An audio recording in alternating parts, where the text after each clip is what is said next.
I think people should be aware of their power. Everyone has power. Everyone has power. You just gotta find what it is. You know what I mean? And that's something that I think people should be aware of, because it's something. It's great when you own it, and when you see that light, because we all got that like we all got it. Yeah. And once you tap into that energy, people don't understand it's different.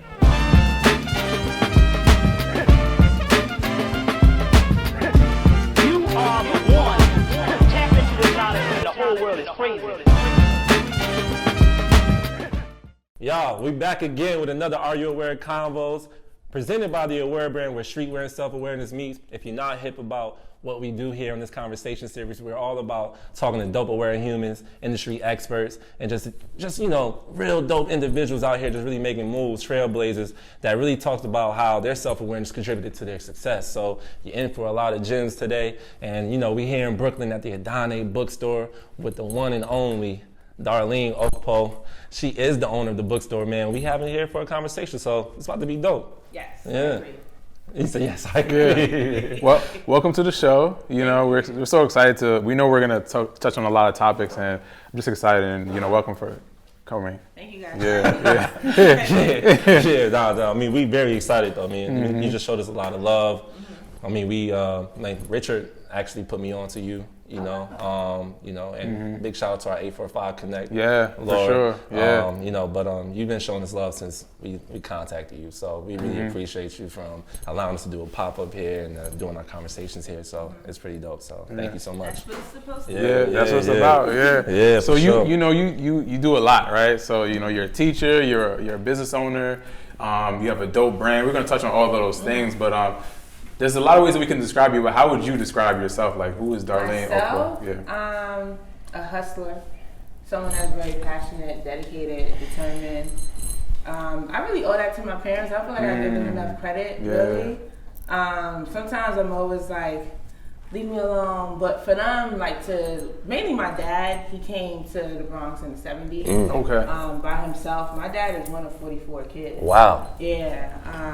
I mean, my grandfather was a polygamist. Yeah, he was going in. Yeah. But he was the only one. I was very impressed by how he was the only one that came here to America, did his schooling, masters, and everything. And he hustled. You know, and then my mom came over 4 years later and then had all four of us, But just seeing how they managed to, like, have 4 kids, move us out from the Bronx, and where we were was, like, dangerous, right? And then move us to Staten Island because they wanted better for us. Yeah. But just seeing that hustle, and it wasn't let me give you all of this to succeed. It was just like, listen, I just need you to graduate school and figure this out. So with my siblings, we really did figure it out. They didn't hold our hands at all. So for me, I had to figure out life with what it is that I wanted to do. So I'm grateful for growing up in a 2-parent family household. Facts. But also with them, it was just like I saw them get up every day and go to work. You know, I ran track for 4 years, and I understood that they couldn't come to my track meet because they needed to make money to take care of us. So it's like, you know, kids would get upset, but it's like I understood. Right? Because it's like when you have 4 kids, then you got 4 expensive kids. Because we wasn't like easy kids. We was kids that had to have Jordans. Oh yeah, like, it was fly. Had everything. Yeah. But just to see their hustle to take care of us, and then just watching my older siblings as well, like my older sister, my older brother, like they took no for an answer. So I kind of like went into my sister and I. So for me, it was just like growing up in New York City and having that city as your backyard. Yeah. Where I say this all the time, when you're in New York City, when you're 15, you're really 21, right? Because it's like you're seeing things that a normal person in like Nebraska doesn't see. Facts. So it's like I'm very observant, so I see how you see somebody on the corner, like they're able to get their money. You're not going to judge them, right? But they're hustling to survive. Or if I see someone that's a designer, I'm just like, man, like I can do that too. So for me, it's like I'm a very, very determined person. Like if I see something, I'm just like, I'm going to do it. And everyone's like, Darlene, chill. I'm like, nah, I'm going to do it. So if I say I'm going to do it, I'm going to do it. I'm going to find a way out. I love that. That's dope. And I'm glad you know yourself in that regard. And with the brand, we're all about, you know, self-awareness and self-love. So when did that moment hit you when you became aware of who you were? And what actually does self-awareness mean to you, you know? Oh, man. How old was I? So I went to 4 different colleges. Right? Okay. Oh wow.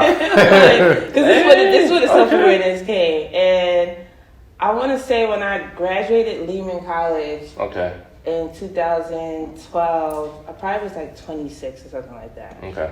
Whatever the case may be. And it happened in 2009. I was living in Bed-Stuy, and my roommate gave me a book. It was an autobiography of Asada Shakur. Okay. And I was like, who's this? And she was like, girl, you gotta read this book. That's exactly how she said it. I was like, okay, I'll read it. And I remember I was just like amazed by how she wrote it, because it wasn't like a crazy scholarly, autobiography. It was like she was talking to you. 100%. Right? And I was just like, wow, she went through all of this. And then through her book, she was talking about her life, but she was also educating you as well. So I remember there was a line where she talked about how Abraham Lincoln didn't free the slaves. It was all about money. And from that one line, I felt so insulted. I was just like, my teacher's over here telling me. They lied. Yes, that's how I felt. I was like, yo, they lied. And then from there, I just was like, I knew what I wanted to do. I wanted to study African American history. And it was my first day in class. I'll never forget. My niece was born that same day. And I went to school. I wasn't going to go because I was tired, because I was in Staten Island and I didn't want to travel to the Bronx. But something told me just get up and go. I was like, just go. And I went, and it was my professor. His name was Professor Dees. And when I mean the way this man taught the class, it was with so much passion. And just hearing his story, and he said to the whole class, he was like, when you take this course, he was like, in the beginning, you're going to be very mad. I was mad. I was like, Sister Soldier. My brother would call me Sister Soldier. He was just like, here comes Sister Soldier. Another lie. Yeah, exactly. That's what it was. And then he was like, at the end, you're going to be a little bit more calm, because you're going to understand. You're not going to have so much hate in your heart because of what was done to our people. And he was right. And that's how I went into education. But it was that book that made me more aware of who I was and what strength I have as a woman, as a black woman, right? And what power I have in just words and teaching, right? So taking his class, I was just like, I'm here. And mind you, in class, I'm chill. I'll be chilling in class like this. But here, every day, I was like, raising my hand. And I remember this person said, he's like, we're going to do African American studies. And I literally said to him, teach my people. This is 2010, I believe, when I said that to him. Because a lot of people don't feel you need to you gotta have a degree in this or that. Right. But I was just like, no, I did this on purpose. I did it on purpose because it empowered me to go into the community, especially with the youth, right? And empower them. And they want to learn. A lot of people think that they don't want to listen, or it's just like, oh, they just on the phone. No, they want to learn. They are hungry for that information. Being in the classroom, you see it firsthand. I mean, I'm talking about kids that sometimes don't even show up to class. They come in and you teach them something, and they're just like, Mr. can you tell me more? Or can I get a book on that? Or can I do this? So for me, in order for me to teach my kids, I had to become aware of myself and who I was, and what I wanted to be. So I knew my passion was to teach, not just in the classroom, but just my peers, just people that I see in the street, just in the community. And I'm still learning. I don't know everything, right? But I'm still learning as I go, because it's just like, man, I want to get into real estate. But knowing that there's racism in real estate. But that's teaching people also, like, here's the way that you can buy a home or own property through this resource. Or just like business, right? Like, I'm always teaching because I have all this knowledge. Who am I to be greedy with the knowledge and not share it with people that ask? I always used to look at people when I ask for a resource like, oh, I don't know. Share the information, bro. Like, you know what I mean? Like, I hear that. Share the information. So for me, being aware is just knowing like what you're gonna step into, what you want to do, what you're comfortable with. Because there's things that I'm just like, I'm not some crazy activist where it's just like I want to do everything. I know my place, and for me is in education, because that holds power. When you look at the miseducation of the Negro and you read that book, it's another thing where it's just, you're not going to get upset. You're going to look at it and you're going to say, I got to change this fast. Let me know who that was written by. Oh man, well I'm thinking.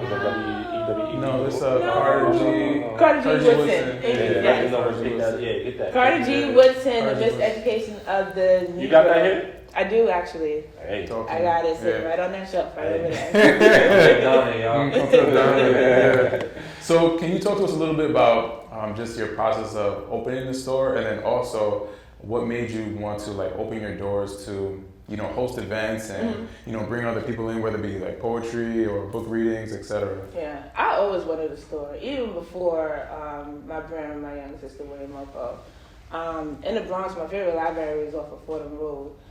I used to go there like almost every day. Okay. Like, I asked my older sister to take me to the library, please. She would tell you a story. She was like, yo, Darlene, you used to walk around with red shoes on and a book bag full of books. And she wasn't even going anywhere. She just like with books. She would tell you that story all the time. And I started laughing. Yeah. She remembered. She was just like, she would just walk around with books. Like she was just a nerd. I was a big nerd.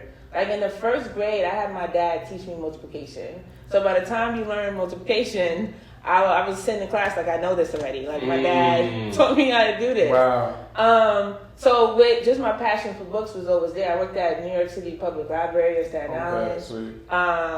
So for me, it was just like, you know, one day I want a bookstore. And then I had other stores previously. So I had one with partners in New Orleans like a long time ago. And then I had a store with my younger sister. Oh, wow. So I knew the process of what was required for a store. So it was like rocket science to me. You know, opening a store, I knew like what to do with inventory, POS system, marketing, all that stuff was there. Yeah.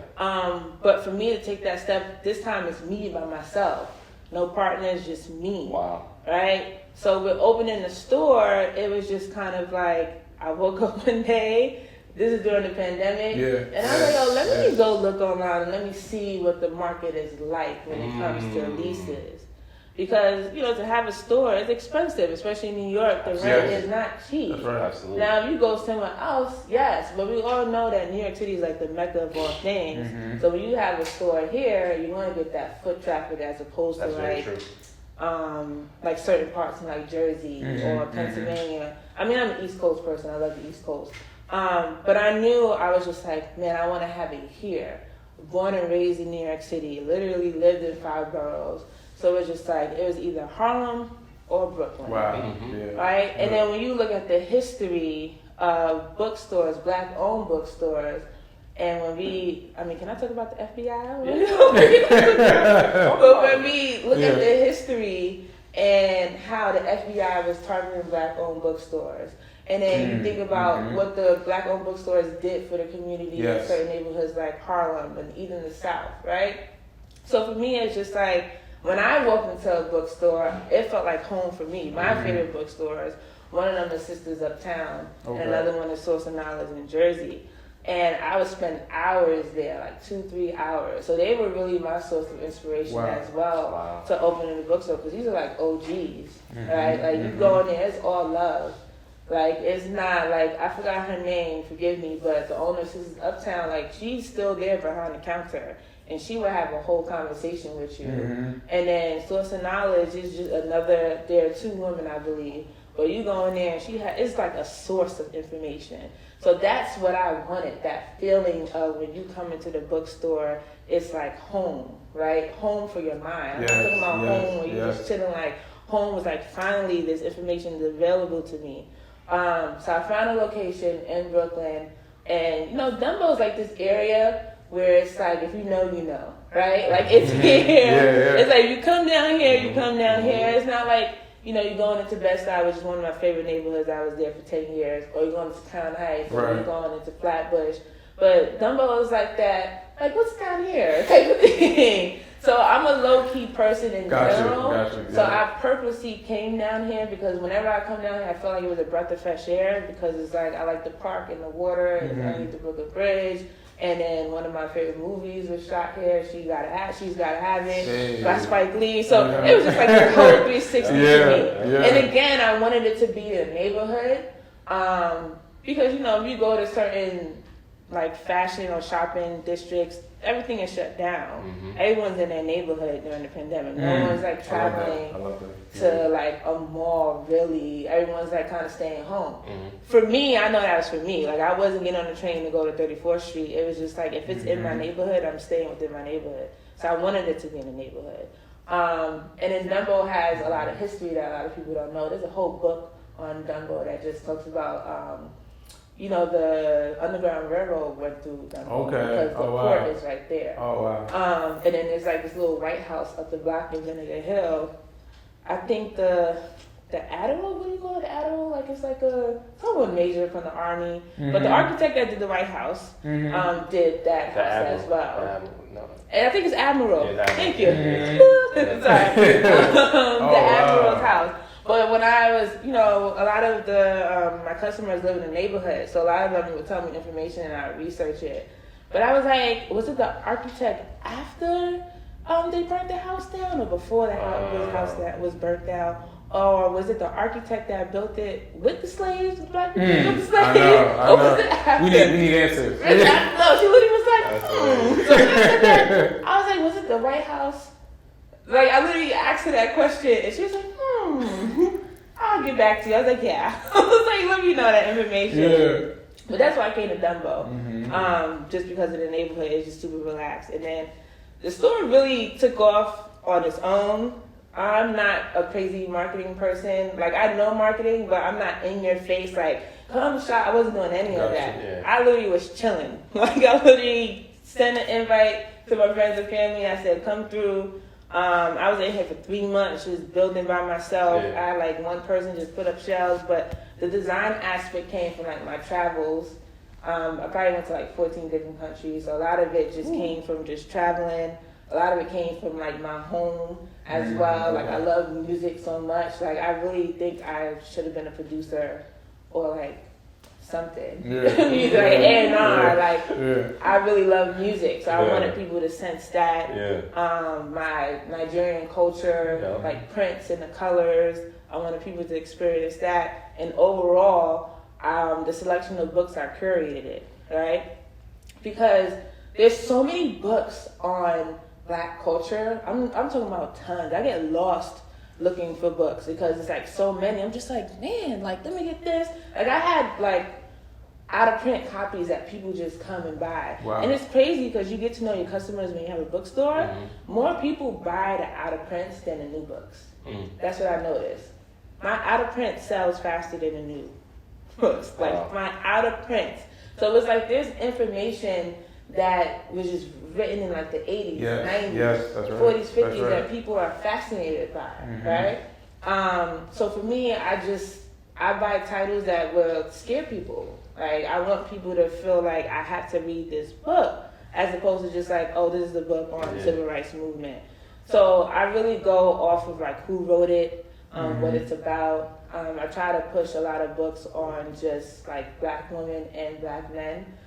Specifically Black men, because I feel like there's not a lot of books that's out there for Black men. It's there, but I feel like it's not being pushed.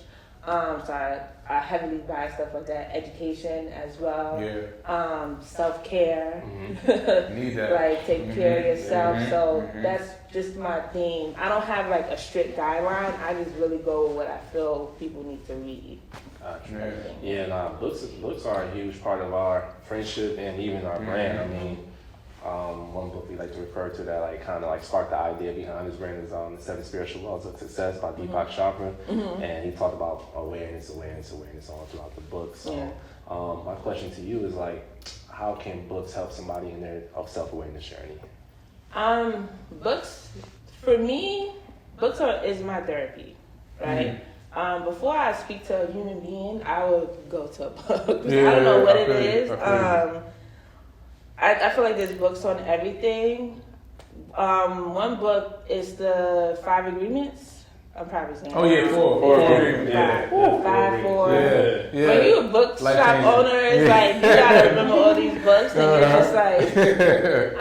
But that was one book that kind of really changed my attitude on a lot of things. The Alchemist was one. Oh man. When I read The Alchemist, that kind of That book is so good.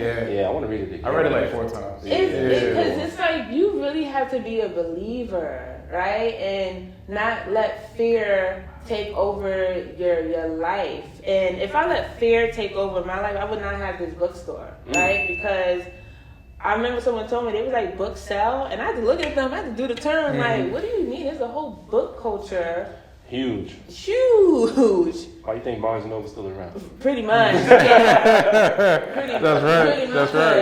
Yeah. But with The Alchemist, that book, for me, it was more spiritual. Yeah. Because I'm on my spiritual journey as well, where it's just more just like, making sure I ground myself, right? Because I do so much that can kind of mentally mess with your head, right? Whereas like you feel like you can't sleep, you can't eat, you always gotta have your phone on you, always gotta be on your computer, you always gotta do this, and just making sure that you're able to trust, but trust in a way where it's just like I believe that this person is going to do the job because I have faith in them, right? Yeah. Before it was just like, no, they're not gonna get it. I'm gonna just do it by myself. But that was one book that really, really helped me. There's so many books. Yeah, that drink's crazy. It taught me like everything you need is right in front of you. Yeah. Because he went all the way on the journey to find the answer right back at the crib. Yeah. That was one of my like really aware, grounded, reading it, like kind of calm me down. What else? I'm trying to think. I read like 5 books at a time. Oh my goodness. I really, really do. I can't do that. I'm the most is like 2 to 3, Nah, some and then I just get sidetracked. And I don't finish none of it. Yeah, I try to keep it at like 1 bio. Okay, break it up, small books, Gotcha. And then That's good. 1 major book. Yeah. That's a good way to break it down. That's how I get through the 5 books. Like I make sure that it's like under 200 pages. Gotcha. Because I read very fast. I'm a fast reader. Yeah. Oh wow. Yeah. So once I like a book, I'm just like reading through it. The book that I'm still on is When the World Was Black. I told you about that one. Yeah, I'm still reading that one. That I had to like sit with. Take your time with it. That one is like, that's another like book that's grounding me because it's just like he teaches you to research. Like, don't believe everything you read on the internet or in other books. Like, you need to make sure that it has like resources that go with it. And like the way he does it is just kind of like, well, if I said the earth is black, right? You want to believe that? How do you know the earth is black, right? Make sure you research these things before you over here let people tell you something that's not true. And he breaks it down. He's like, white people tell us so many things and we believe it. They told us that we wasn't smart and we believed it. But when we look at our history, like we pretty much damn near invented everything, right? So he's just like, but we believed it, right? As opposed to doing the research ourselves.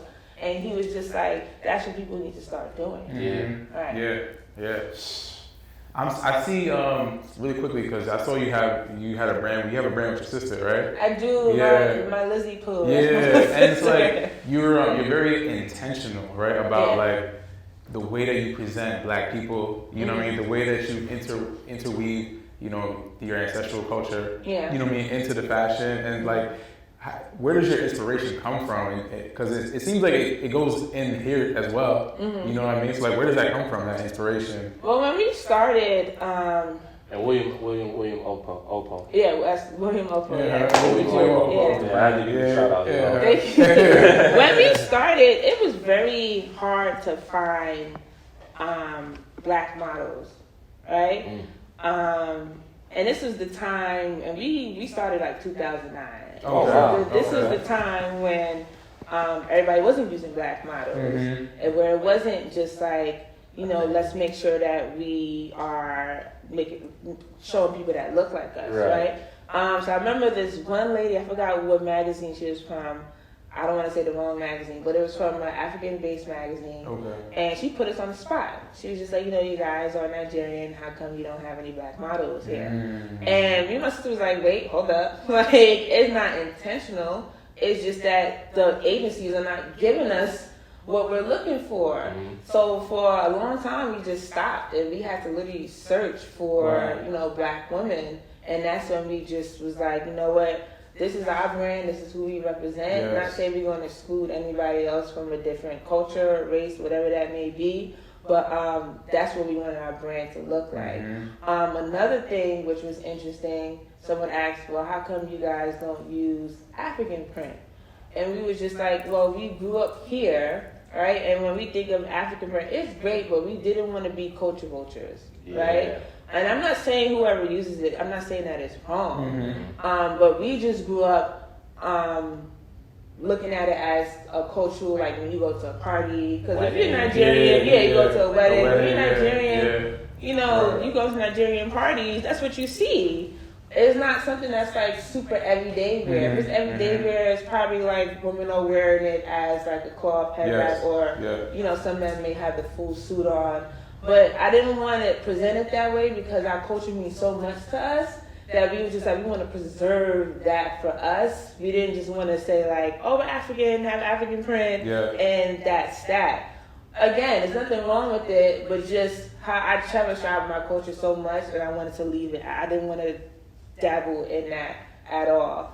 So we kind of did it in ways in our clothing. And again, it's inspired by our dad, because when he came here, my dad is fly. Like, I was just like, he's just fly, So when he came here, we just look at his pictures like, oh, you dope, you know? Like, I was just like, you came here? Like, I'm talking about like full-on sweatsuits, like just fitted bell bottoms, polo shirts, everything of nature. I'm just like, this man is phenomenal. To this day, like, he like irons his clothes every night.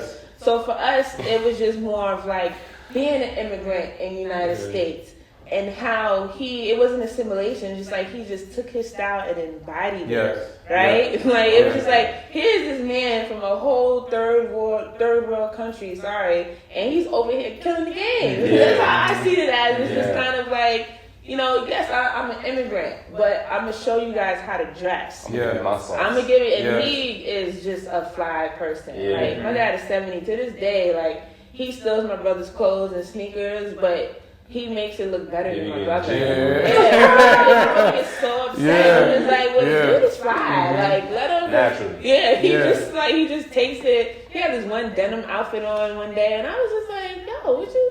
Like, I love that, because you think about, you know, the African prints and stuff. It's like, not everybody's mixing colors and textures and everything. Now, that's African though. You know what I mean? Like, but we just made it look American. You know what I'm saying? That was him. That was him. He brought the Africanness to the American style. He sure did. He sure did. That's also, like, you're a teacher by day.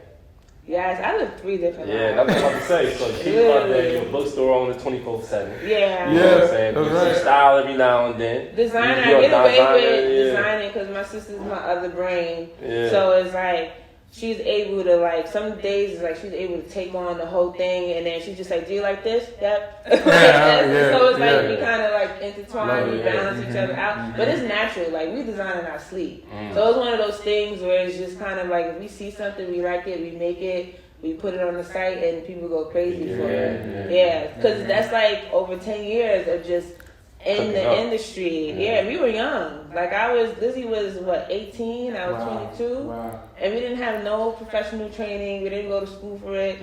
We were hustlers. Like, we literally would go into the garment district. People would think that we were interns when we went into like factories. They were like, what companies do you work for? And we're just like, we just here. And they would look at us like, but they admire that. So they would literally sit us down and show us the whole game. This is how you do this. This is how you do that. So it's like, it was something about us that they wanted to take their time, because nobody has time when you're in a garment district and you dealing with freaking Wayne and Ralph Lauren and all of these high New York City designers, and you got 2 black girls walking up into your factory talking about, can you do a pattern sample for me? They don't have time for that, you know what I mean? So, but it was something about us that they was just like, yo, let me show you what to do. And that's how we learned. There was no school that taught us that. It was straight like hustling, going into the field. That's why as a teacher, and I'm gonna get into being a teacher and being able to teach career and college readiness. Because I want to talk about the balance of it all. So, you know, all our young hustlers out there who's juggling a lot of different, you know, things. So and it's okay. It's okay. People get scared. Because I get that question all the time.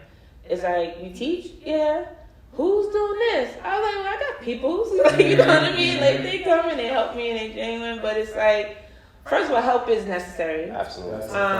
That's how I'm able to just balance out. Definitely asking for help when it's needed, because I was one of those people that didn't want to ask for help, but I realized that it's people that just really are with me on this. That's really like, okay, I got you, Darlene.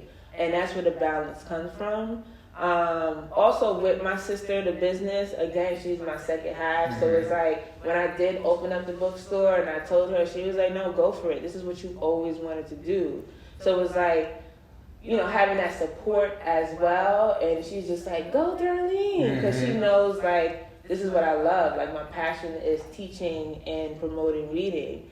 And then just being a teacher, it's hard.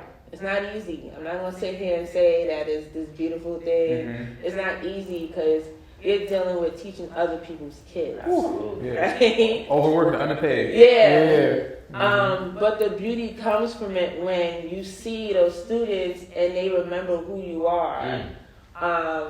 That's the beauty of it. Or they remember something that you said, or they remember something that you did, or just like, oh, I remember she gave me this because I needed this at the time. Like, a funny story today at work, we was doing a scavenger hunt, and they had to take a picture of it. They had to find a teacher that was a business owner.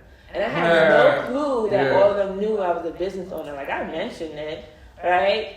But they was just like, oh, Miss Okpo, Miss Okpo, Miss Okpo. And I was so flattered that they impact, paying attention, right? Paying attention. Yeah. I was just like, y'all didn't even know that they remembered. Literally, I did not know. So they see, kids watch you. They watch everything you do. They learn from you. They see how you move. They see how you talk. They see how you dress. Because every day they're just like, oh, you got any sneakers? I'm just like, nah, man. Like, these are mine. But just being a teacher, it's something about it that just gives me energy. Yeah. Like, it's something about it that is, I get up every day and I do it. Because you get to inspire. You get That's to educate, you know what I'm saying? You get to teach the youth. Do you think more of us need to get out here and start teaching, whether it's like doing like community workshops or more people try pivoting careers and getting into these schools and teaching these kids that look like us? They got to see it, because if they see representation, if they see Drew and Richard out here really having a brand and then having a show and doing all these things, they want to say, yo, I could do that. Yeah, that's right. Especially black men, they want to see that, and when I'm telling you with kids, they watch everything you do. Like, especially with internet now. Like, some of my kids, they're just like, yo, what's your Instagram? Nope. Because it's like they want to see, as teachers now, they don't want to see just you teaching the class, they want to see your life. So everything I do now is I'm very aware, aware of how I move. Like, even if someone pissed me off in the street, right? And my initial reaction is to curse them out. But now I actually think about my kids, like, that person can easily pull out a camera and catch me cursing them out on the street. Miss Okpo going on. So it's like, I don't want that representation, right? They know that I can get down like that. They know that, right? They buy my body language or some things that I may say that keep it real with them. But I don't want that energy out there. I don't want them to see that, because I want them to learn, like, hey, not everything needs to turn into argument. Not everything needs to be rah, rah, rah. Like, you can ignore somebody and keep it moving, because at the end of the day, they don't pay your bills. They don't do nothing for you. This is just a human being that piss you off. Keep it moving, right? So it's like, I think there definitely needs to be more teachers, and it doesn't have to be in the classroom. It could be, like you said, Drew, in the community, or coming in and doing career day. Because there's some kids that is just, they don't believe that they could do such things because of their environment. So if you're raised in an environment and you've seen the same people doing the same thing every day after generation, and they have no model, no role model. A role model is someone that is a role model is somebody that's doing something that's showing you how to do it, right? So if they don't have that in their environment, they're going to have that belief in themselves that's just like, well, sister says did it, I can't get out.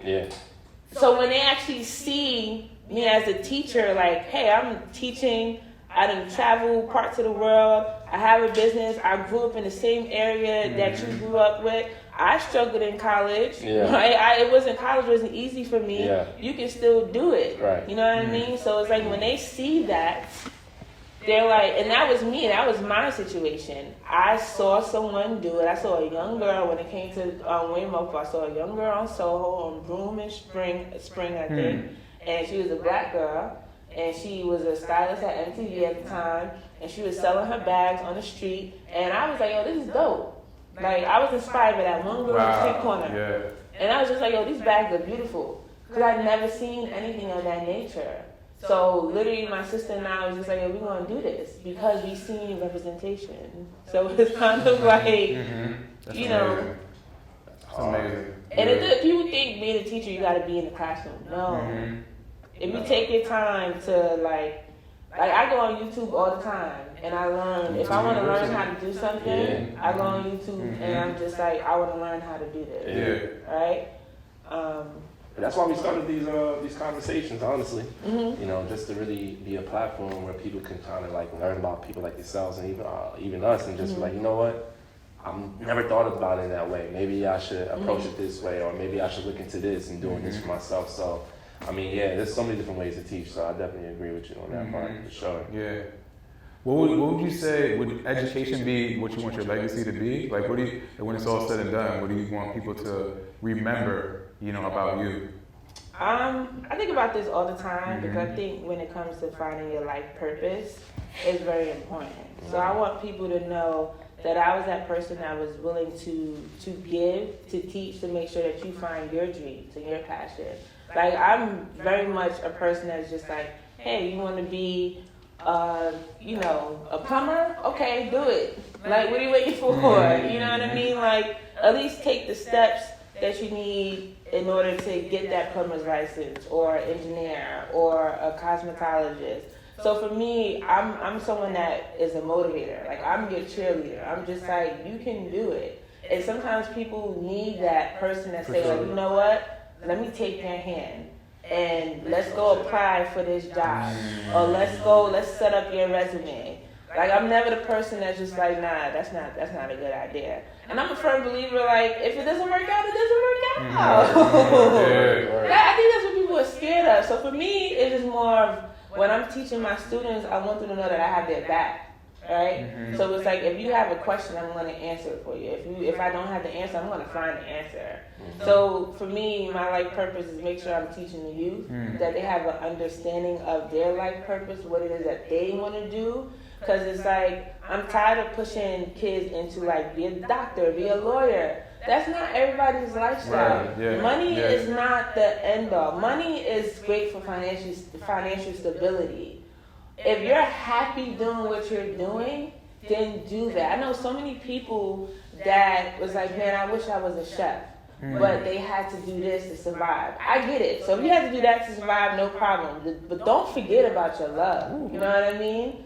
So I always say, that's why I'm all of these things, because I'm happy doing it. I'm happy being a teacher. I'm happy being a designer. I'm happy being a bookstore owner. That's where the balance comes in, because I thoroughly enjoy what I do. Wow. If I don't like it, I'm not doing it. Everyone knows if I don't, like, I've been in fashion, and I hated it. Like, actually fashion jobs, I'm like, I'm not doing this. Good money, good salary, it didn't make me happy. Yeah. Because it was the same thing over and over again. And I'm just like, this is not what I want to do. We were just literally talking about that the other day. I was like, yo, we're at a point in our lives, and even like young teenagers and young adults can even take this, but we're in our 30s, and we're like, yo, if we're not doing anything that's like adding to our quality of life or our legacy, we shouldn't be even doing this shit. We shouldn't even be in the space right now. We shouldn't even be next. So I feel that resonated with me. Yeah, like, trust me, it's fashion, like, money, jobs, great money. But I'm just like, but I'm also confident because I know money is going to come. Yeah. That's another thing. It's just like, I could lose $20 today. I'm like, damn, I'm going to get that back. I'm going to get that back. Or if I can see someone and be like, oh, can I get this? I'm just like, here, take it. Because I'm not attached to that. It makes me comfortable that I could take care of as long as I could take care of myself, I could provide, and I have what's needed for me just to be like okay and comfortable, I'm fine. I always say this all the time. Like if I win the lottery or something like that, I'll probably give like a good portion of it away. Like literally away, because I want people to explore their lives. Like I want them to be happy, and I want them to like do what they want to do. That's very important. Like so important. Like having a bookstore is not something that's gonna like overnight gonna make me $1 million, because it's books, right? At the end of the day, let's think it's books, right? It's not like I'm selling something at like $1,000.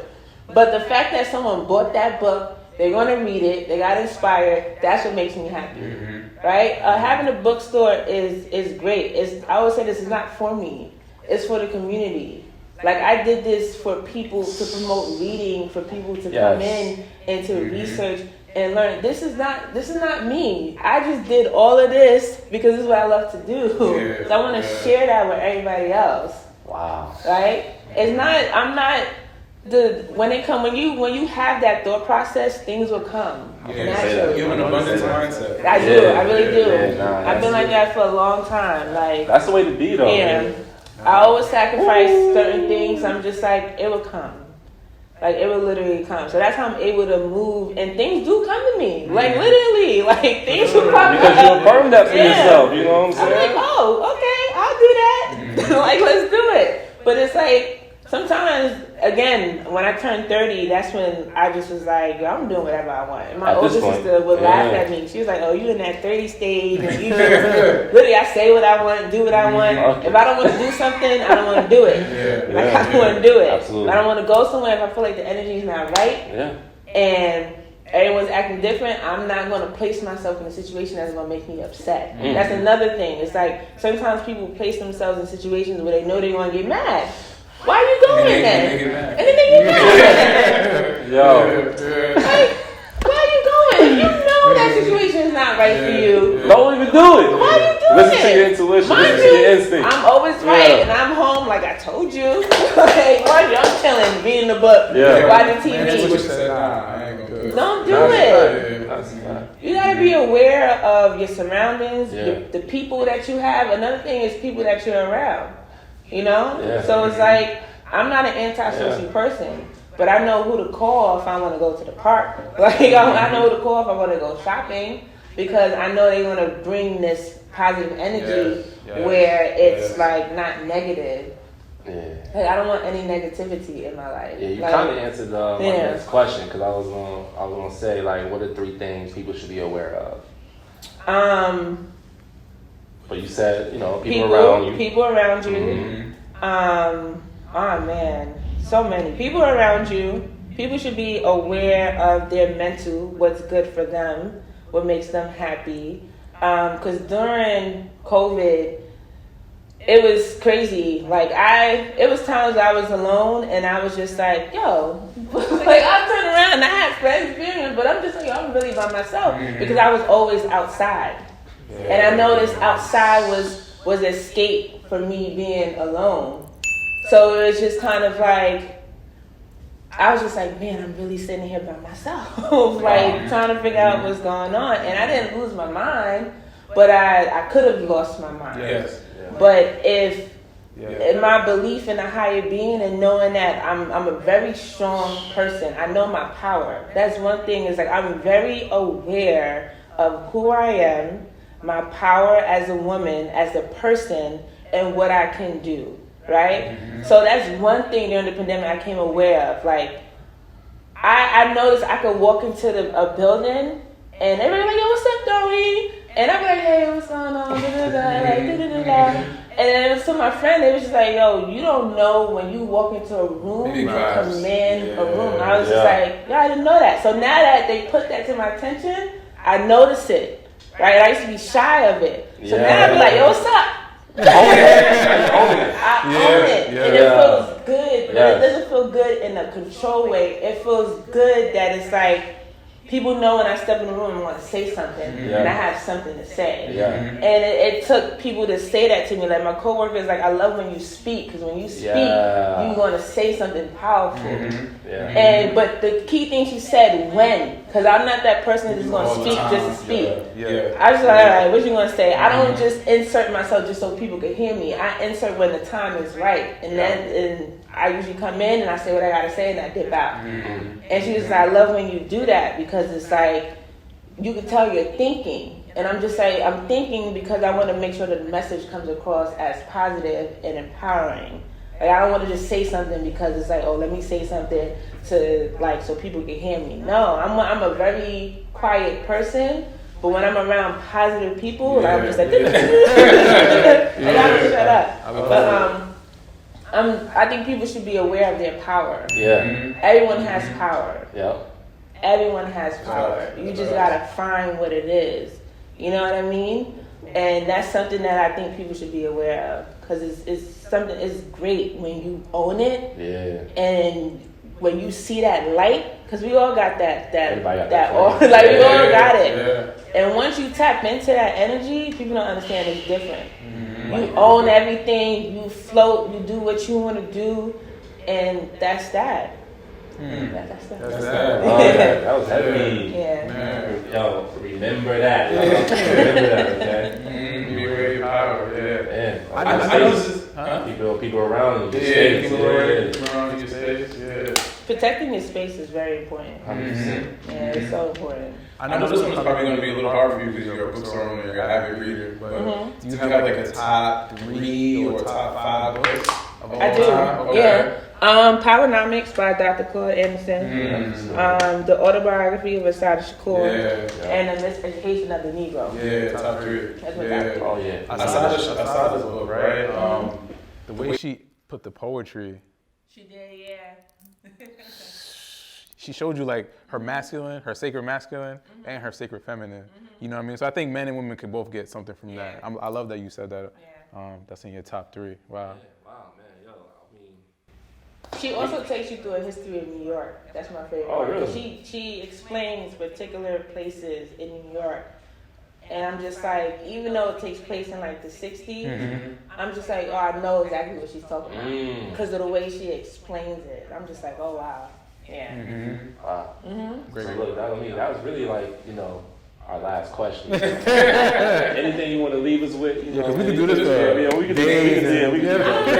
I'm just like in this, I just want people, when you talk about self-aware, I just want people to really pay attention to take care of themselves.